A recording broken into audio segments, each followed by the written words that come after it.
Yeah, thank you again, Professor Low. So our final speaker is Professor Muriel Medard from MIT. Professor Medard is the co-founder of Optimum and currently on leave from MIT, where she holds the NEC Chair of Software Science and Engineering and is a professor in EECS, Electrical Engineering and Computer Science. I think Prof. Wen is also graduated from EECS. She earned her bachelor's, Master of Science, and Doctor of Science degrees from MIT. Prof. Medard is a member of U.S. National Academy of Engineering, German National Academy of Science, and a fellow of the IEEE. She has received numerous accolades, including the 2022 IEEE Kobayashi Award and the 2018 ACM SYNCOM Test of Time Paper Award.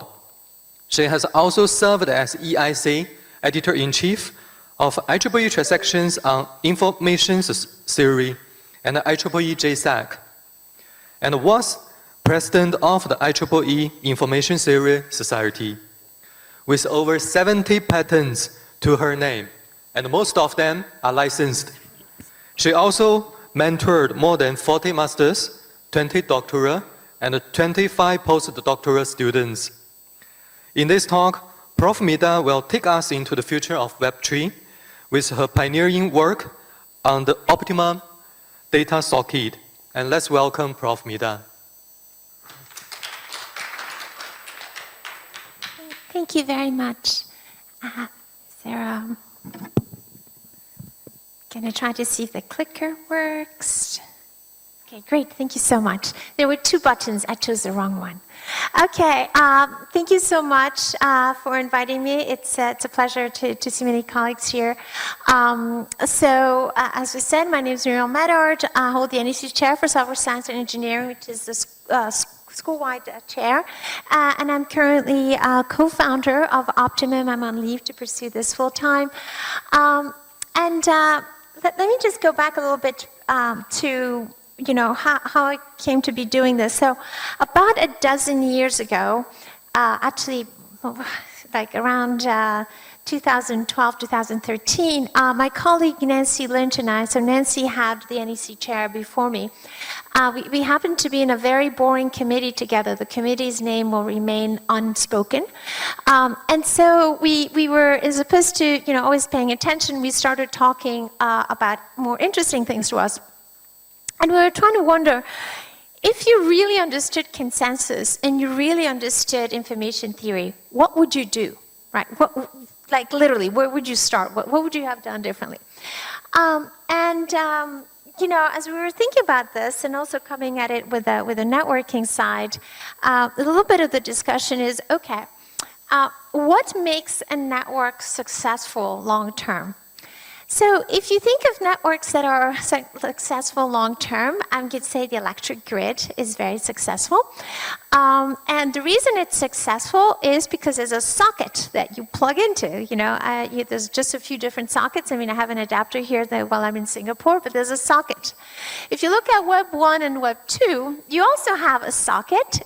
It's called TCP/IP, or it might be instantiated in user space like Quick.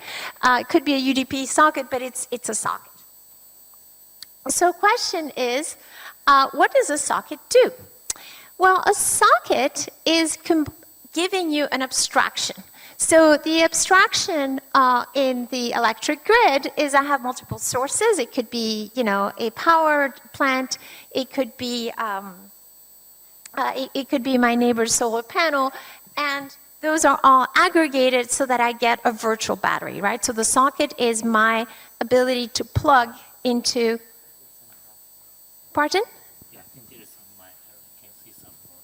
Yeah, so better. Okay, is this better? I can just use my teaching voice also. Yeah. Pardon? Can you guys hear me? Okay. I'm just going to do without this. No, I'm fine. Thanks. Okay, everybody can hear me. Teaching voice, that's how we do this. So I have an abstraction, which is basically a dedicated battery.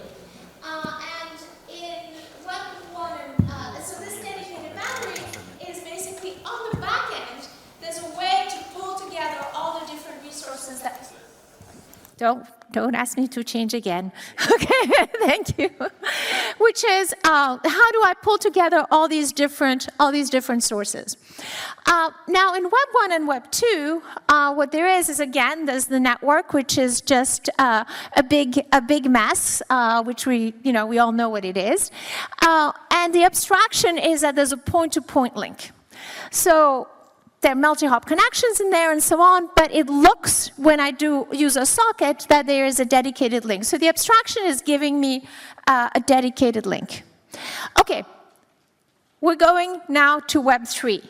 What is the abstraction in Web 3? So the abstraction in Web 3, I'm going to argue, is a dedicated machine. That's it. So I have Web 3, it's actually supposed to be a dedicated machine. And when I have a dedicated machine, what I have is a permissionless, decentralized system over which I should be able to run a dedicated machine. Now, there's the compute, and there's the memory. And in particular, what we're going to talk about is the abstraction of the memory. So we're going to have an abstraction which is a socket. That's the abstraction for the user.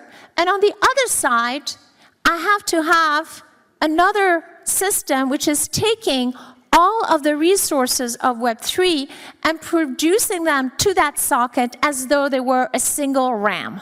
Okay, so we're going to be the global memory. We're the RAM for Web 3. What does that mean? It means that I have a networking mess. It means that I have a node mess, right? These are the nodes that node operators have. And somehow I'm taking all of that, but providing the user a socket so that it looks like I'm just using local memory on my computer. Okay? I just want this to look like RAM. Okay, what does it mean to look like RAM? Well, we've heard the excellent first talk. We sort of know what it takes to look like RAM. What I would like to do to look like RAM is I would like to have atomicity, consistency, durability. Right, this is the ACID framework we learn about. I'm leaving the I alone because I don't really care about isolation here. I'm only going to be doing read-writes. Okay, so I'm not looking at the other transactions that I may be doing. I'm only doing read-writes. So we'd like to have atomicity. It's roughly, if you think of a RAM, the fact that I have a single dedicated computer memory, right? That I have memory cells, and I'm not like reading and writing from the cell at the same time. I'm not like, reading half a number and the other half of the number is being worked on. I have a dedicated bus. Okay, I have consistency. I have a bus. There may be delays in the bus. There may be, well, my bus shouldn't have asynchrony in my computer, but there could be asynchrony. But things don't reorder on the bus, right? I'm not worried about my computer reordering things. And the third one is durability. Okay, so I turn on my computer and I expect that my computer will have the data that I wrote 5 minutes ago, the data that I wrote 2 weeks ago, the data that I wrote 2 years ago, right? It should be there. It should be durable. So that's the ACD. Now, how can we do this? There's of course a very, very rich literature. Probably, ABD might be sort of one of the best known algorithms. And indeed, a lot of the early work that we did in this was modifying Cassandra. Okay, so basically ABD. There's ways, of course, of including coding. We'll talk a little bit about coding later, and particularly erasure coding in these sorts of systems. Now, the problem for us is going to be how do we make this now going back to a socket.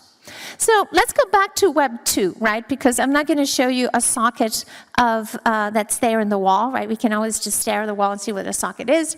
But let me look at a simplified view of Web 1, Web 2. I'm not using, the full OSI stack. We saw in the talk right before a little bit more, but, the more traditional, fuller stack. But let's take sort of like the internet IETF style stack. So it's a shortened stack, right, where I have application transport network. And what the socket does, the socket that I have in my computer over there, is it's basically giving me access into the transport, okay? And of course, like I said, there's some subtleties here. Quick is in transport, but it's really instantiating the application layer. It's opening a UDP socket, but it's a socket into a socket in the same way that I have an adapter to be here in Singapore. It's still a socket. It's a socket that goes into another socket. So sockets that go in sockets are still sockets, and that's basically what TCP/IP is giving me, and that's how I instantiate that emulation of having a point-to-point link over the internet. Okay, so what are we going to do here with the data socket in Optimum? I'm going to go into the data layer. So the Optimum data socket is giving me access into the data layer. I'm not creating a new layer. Some people sometimes also put data availability, which is a check. We'll talk about that later. In here, I'm not putting it in, but that's okay. Whatever layering you like, you can put this in. But application execution, settlement, consensus network is all going into the data layer. So we're going to do basically just access into the data layer. So this is an access socket into the data layer. Okay. Again, it's my RAM, okay? It's the global RAM. So what do? We're combining the networking and storage, as we said, and we do reads and we do writes. We can also check whether a read is possible, right? So that's what data availability, DA, is. It's not data access, it's checking for availability. So I can't do that. I can go ahead and I can say, is the block, could I do it? If I wanted to read, could I do it? It's kind of like a proto-read. But these are our primitive calls. Okay. Now, I need to have also reconfiguration. So for instance, ABD doesn't allow reconfiguration, and there has been, of course, work on allowing reconfiguration. Why is reconfiguration important for us? Remember, I mentioned that I have a permissionless system. So I have nodes that can not just fail, but also I have nodes that may be joining, right? And that really, particularly for those of you who work in this area, know it really complicates things. So there are reconfigurable systems. Probably one of the best known ones is Rambo. And all the reconfigurable systems up until now had really worked on the basis of replication, okay? And the problem with replication is its cost. Cost in terms of the storage, because of the replication. Cost in terms of the bandwidth, because of the back and forth and sending all that replicated data. And there's a lot of delay also from keeping the state, okay? So remember, the beginning of all of this was which Nancy, by the way, Nancy is one of our technical advisors. Nancy Lynch and myself started spending a lot of time talking about not what the committee worked with us going on about. How would you actually incorporate information theory into this? So what we do is we use random linear network coding, which I'll talk about in a slide. And what that does is that it will optimize the use of the storage. It will optimize the use of the bandwidth, and it was going to remove the state dependency. I don't need to keep track of state in quite the same way. And then I'm going to instantiate an ACD algorithm using coding. So basically what we're doing is, it's not quite modifying Rambo to put in coding, because it turns out that the data access primitives that we end up using are a little different. We have to add like an extra layer. You know, I liked the first talk we heard that they had that extra layer, but I'm not going to go into that level of detail. So you do have to add an extra intermediate layer to add the coding, okay? So it's not just, you know, Rambo, stick a code on. If you go and stick a code on Rambo, it will, you know, raw, without cooking it, it will fail, okay? You'll get sick eating that. But you know, think of Rambo with an extra layer to deal with the coding, you know, that's kind of what we're doing. And so, you know, this paper came out a couple of years ago, and then since then, we started doing a lot of experiments. We were doing a lot of experiments over AWS, and, you know, we were running transactions between the West Coast and the East Coast on AWS, and we were finding that, you know, running a set of transactions was costing us like about $500. Okay, yeah, not horrible, you know, but like, you remember, these are experiments done on, you know, academic budgets, and then we would do it with coding, and it would take about $25. And it finished about 10 times faster. So, you know, one thing is all the proofs, which of course is what that paper does, and some of the emulations with them. But, you know, the cost benefits that you get from doing coding versus replication are just huge. Okay, they're really huge. Okay. So when we talk about the coding, what kind of coding are we talking about? There's, of course, a gazillion types of different erasure correction codes. Very often, the codes that are used in many systems, but let's talk particularly about Web3, are codes which were generally developed not for erasure coding. They were actually developed for error correction, right? Now, errors are a lot trickier than erasures, right? Because if you give me something erroneous, I have to figure out basically what's wrong. I have to go and you know, identify the error, and then I need a lot more redundancy, but also a very different kind of decoding to decode the error. Decoding for erasures is really simple, right? I have a set of unknowns. If you give me enough equations, and the equations are you know, have enough degrees of freedom, so, you know, if you give me an invertible matrix, I can invert that matrix and find out what the original variables were, right? And then, so the decoding, you know, is basically just Gauss-Jordan elimination. It's like, it's trivial, right? So if you use something like, say, a Reed-Solomon code, I'm not picking on Reed-Solomon codes, but, you know, those are maybe the most well-known, you know, and you see these codes, for instance, in, you know, you know, when people do data availability, they use Reed-Solomon codes, usually like two-dimensional Reed-Solomon codes. You see these, for instance, in Solana's block propagation, right? In Turbine, they use Reed-Solomon codes. So, you know, that might be the codes that Web3 systems are most familiar with. Those were codes that were developed, you know, a long, long time ago for a different purpose. They have a lot of constraints to them. And one of the things in particular, and this is going to be very important for a permissionless system where nodes can come in and out, one of the things for these codes in particular is that there's no composability. And what do I mean by that? So the way traditional structured codes work is you take in data, you represent it over, you know, what your favorite finite field. Often that favorite finite field tends to be binary. You put it through a matrix, and then, you know, you start with k, with a vector of length k. You put it through a k by n matrix. Out comes a vector of length n, where n is larger than k. N minus k is your redundancy. And then you do erasure decoding, again, this Gauss-Jordan elimination on the received, the received vector minus some elements.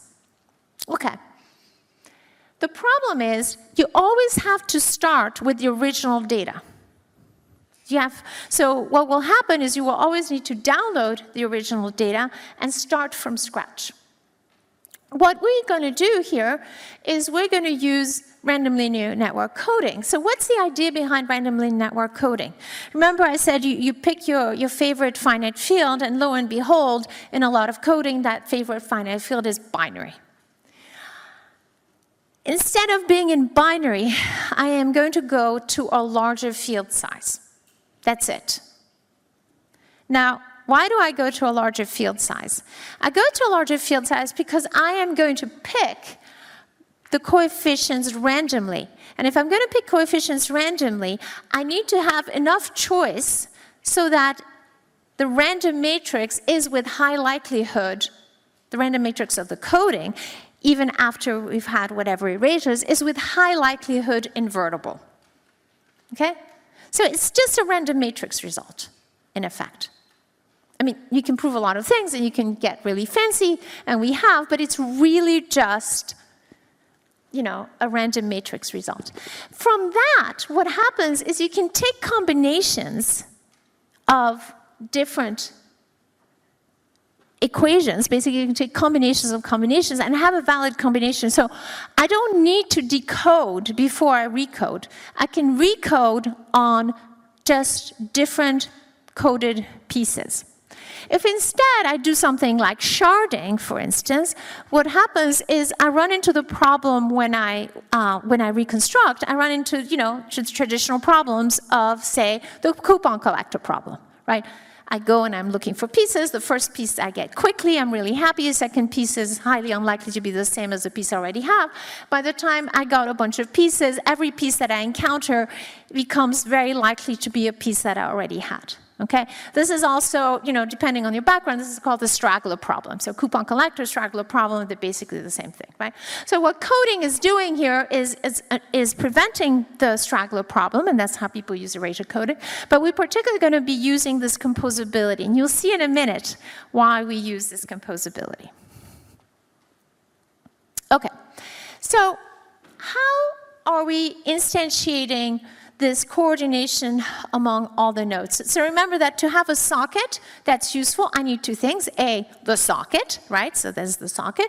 But I need behind it a system which is taking a disparate set of resources and blending them together so that to me it looks like a dedicated resource, right? So the emulation.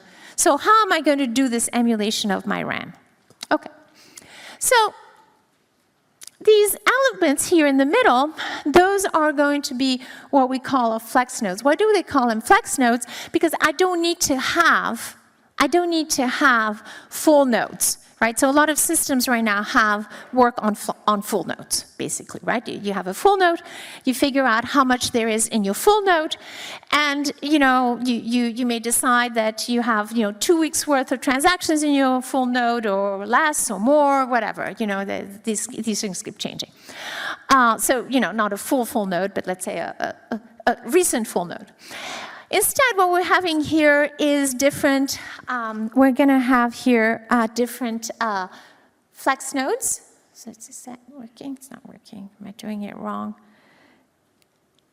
Anyway, I'll use, oops. Sorry about that. I'll just use my organic pointer. So we have, for instance, here some flex nodes which have, some combinations, so some equations, again, over this larger field size. And when it comes time for me to reconstruct, this is what's called an MDS code, which means that basically, suppose that here I had 8 pieces, and I just need to get 8 equations. I'm effectively just calling. I go and I ask nodes, hey, just give me equations of this block or this transaction or whatever data I'm trying to reconstruct. I go and ask, I get enough equations, and I get those equations, and then I reconstruct the original pieces. So all those lines there represent just Gauss-Jordan elimination, okay? And it's massively parallelizable, by the way. It's massively parallelizable because each of these pieces is just a vector in whatever extension field I'm using. And so I can parallelize because I'm doing this inversion basically in parallel pieces for each and every element in the vector. Okay, so there are, sometimes people say, oh, isn't the decoding hard? The decoding is not hard. If you don't parallelize it, yes, okay? But you should parallelize it. We all know how to parallelize it, so parallelize your decoding. Okay, so we get back the original data. So in effect, what you see here is it's like striping, except it's coded striping, okay? So it's optimally fast. Now, what happens, so you can see the lower cost, right? Here, some nodes, I don't need a full node that has all 8 pieces. Some nodes have 3 equations. The bottom node only has 2 of them. The retrievability here is very, very fast. It's very cheap. And I basically make provably optimum use of whatever resources are available right now in terms of bandwidth and in terms of available storage, right? Okay. Now, what happens when I spin up a new node? If I had a structured code and I wanted to spin up a new node, I would first have to do what's on the left there. I would have to download all of the data, decode it.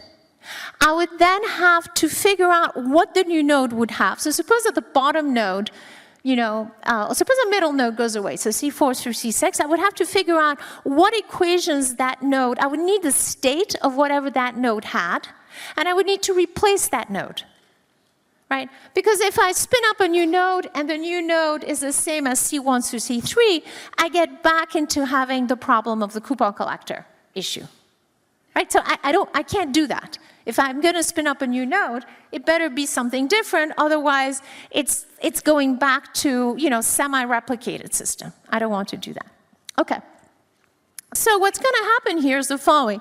Instead, I'm going to spin up a new node by asking available nodes to give me equations. But I don't want the equations they already have, the exact same equations. Instead, and this is where the composability kicks in, they're going to give me equations that are formed from their equations. Okay? So I have a set of equations. I'm going to combine them. So for instance, the first node is going to take an equation of its equations and is going to send it. I have a minimum number of transmissions, which is 3, right?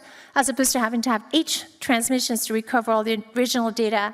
Say if I was using a structured code, I have 3 transmissions. The new node only needs 3 units of storage, and there it goes. If I want to do something like data availability and I want to sample the nodes to figure out, do they have what they say they have, I can still do it. It's a random code.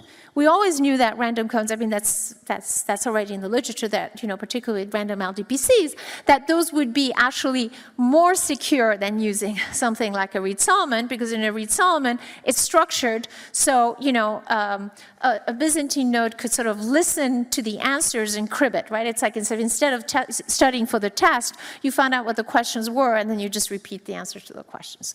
Here, you can say, hey, what code do you say you have?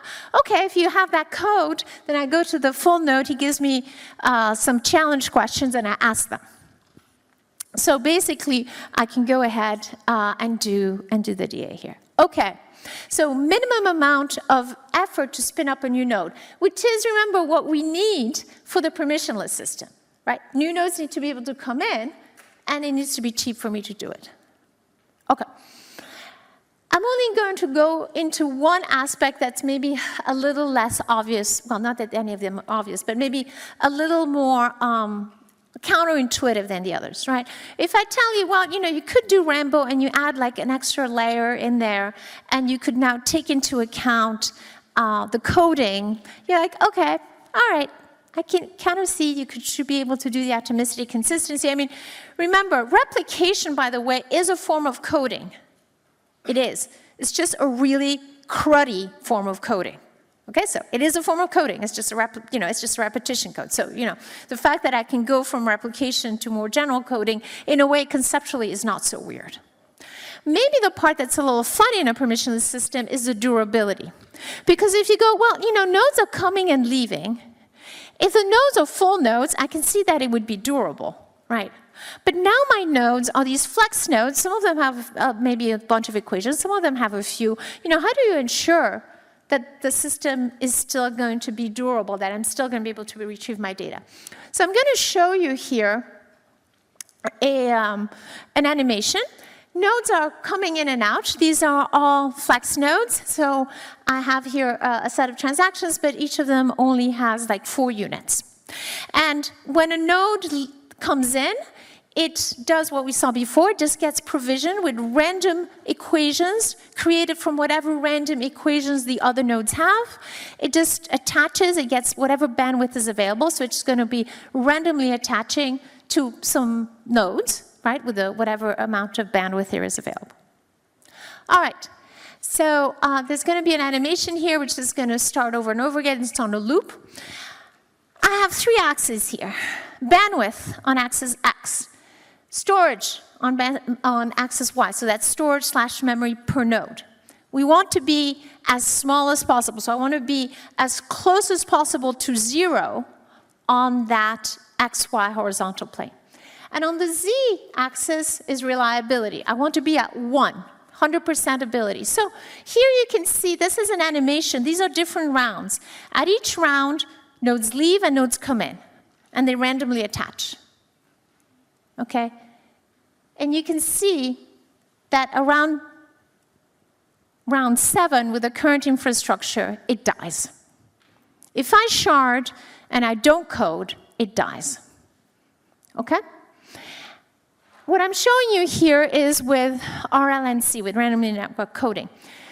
I don't show you here, but I have another animation with the Reed-Solomon aspect. It doesn't die as quickly, but it dies. Right? It's also suboptimal. So what you can see here is that even with very small amount of bandwidth, so on the x-axis, and a very small amount of storage/memory on, the y-axis, so very close on the horizontal plane to the origin, what you can see is I remain at 1, at that green plateau. Anything less than 1 is failure, right? 0.9 is not so good. It means that 10% of the time I lost my data. Go tell that to your investors, okay? So, of course, you could, with the current infra, remain alive. You would just have to keep increasing the cost, right? So here I want to keep the cost down. By the way, you can prove all this. You can prove how long you will stay alive, and you can, because eventually you will, it will die, but it takes like thousands of years to die. And the math to prove that is actually math that comes really from areas like epidemiology. How fast before a system dies. Okay, so with that, I know I have like 1 minute left or something. So you've been showing me the minutes. We've turned Web3 we can turn Web3 into a truly decentralized machine. So time's up. All right, perfect. Okay, time's up. Truly decentralized machine. And we use network coding. Again, why do we use network coding? Because otherwise, it will be a machine. It will operate correctly, but it's going to be slow and it's going to be expensive, right? So it'd be like if you told me, look, I give you the socket. You now have a virtual battery. Like, yes, it's a 1-volt battery. Or I gave you a point-to-point, I gave you TCP/IP, I gave you a virtual point-to-point link between you and anybody in the world. Yes, it's a 10 bit per second link. Oh, and so if I tell you, okay, I give you, the global RAM on Web3, like, yes, okay, go get a cup of coffee. When you get back, I'll have read from whatever you were doing. It's like, well, that's not very exciting. So we need the socket. We need the whole thing to be sufficiently fast and inexpensive. And that's it. That's what we're doing. And we just raised our seed round. Yay! So this is very exciting, and I look forward to discussions. Okay, that's it. Thank you. Any questions for Professor Medard? Yes. Thank you for your interesting presentation. you actually give much stronger guarantees like atomicity, which real RAM doesn't have. It has actually this problem. You write one half of the data and then the other half comes later, and reads and writes get reordered and all this. Why did you make these design decisions? Are there also things you could get with a weaker model, and wouldn't it be easier with a weaker model? Yeah, that's a really good question. So we haven't looked at all the weak models. I think there's a lot of stuff to look at. Let me tell you what we do give up, right? So we've heard about liveness before, right? We do have atomicity consistency. To get the liveness, now you have to start making some assumptions, okay?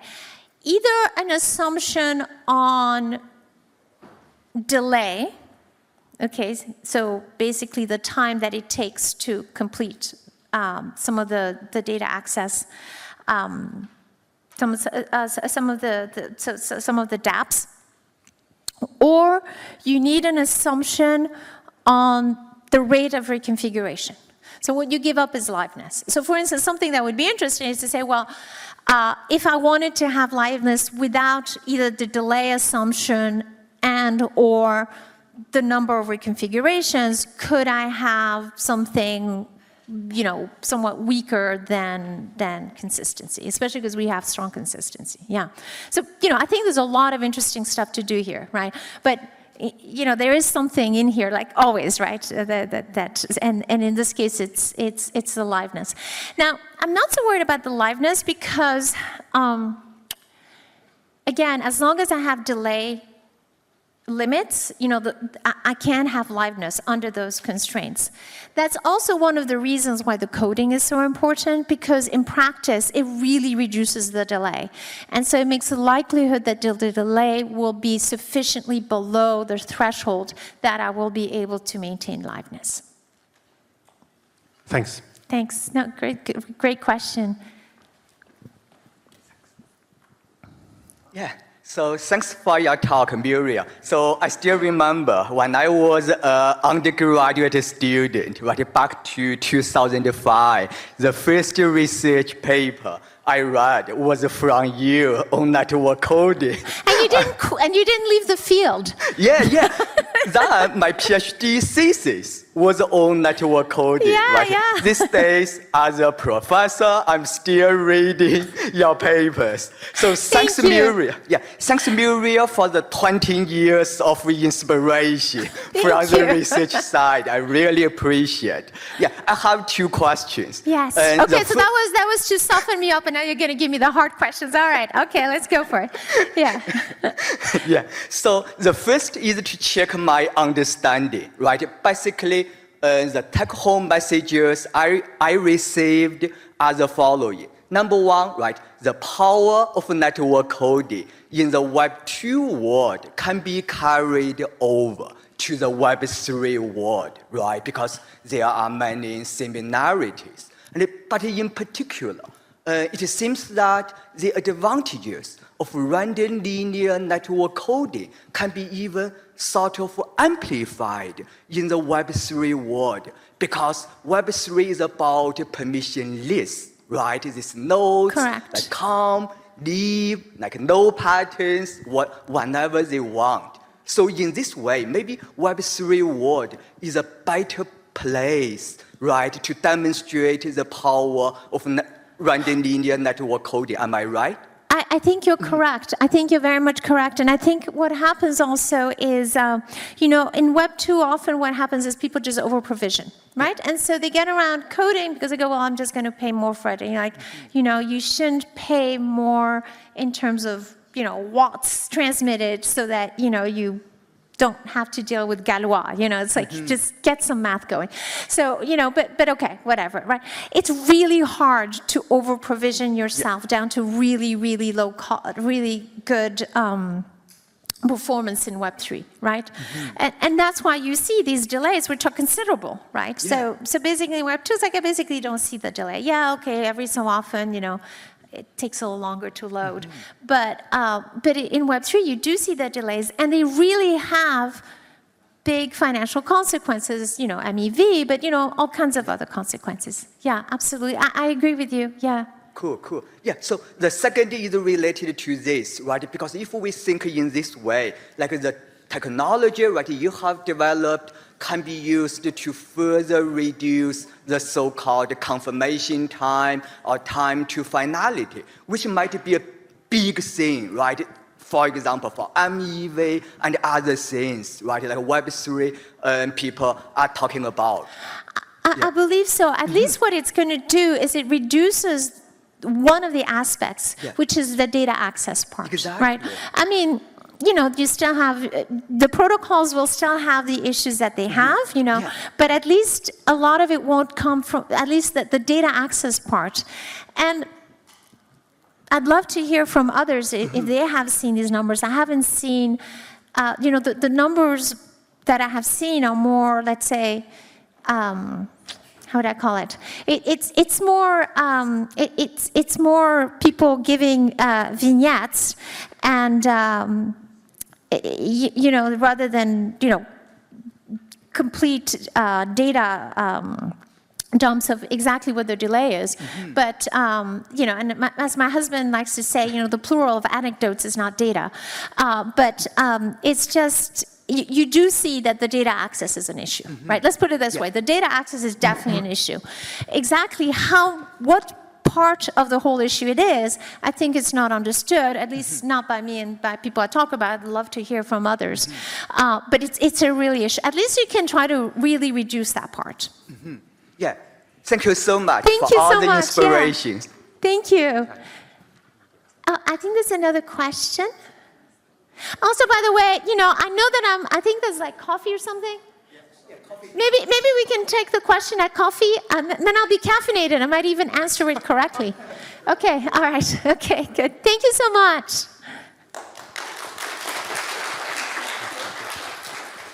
Thank you. So now we invite Prof. Wen to conclude this session. And Yeah, you can say no. Sorry. So all the speakers, please remain on stage. I have a token of appreciation from NTU.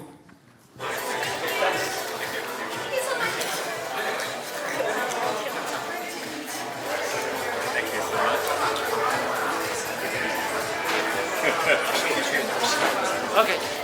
Now there is a tea break, and it's for 15 minutes. So yeah, after that we'll start the session regarding smart contracts. Yeah.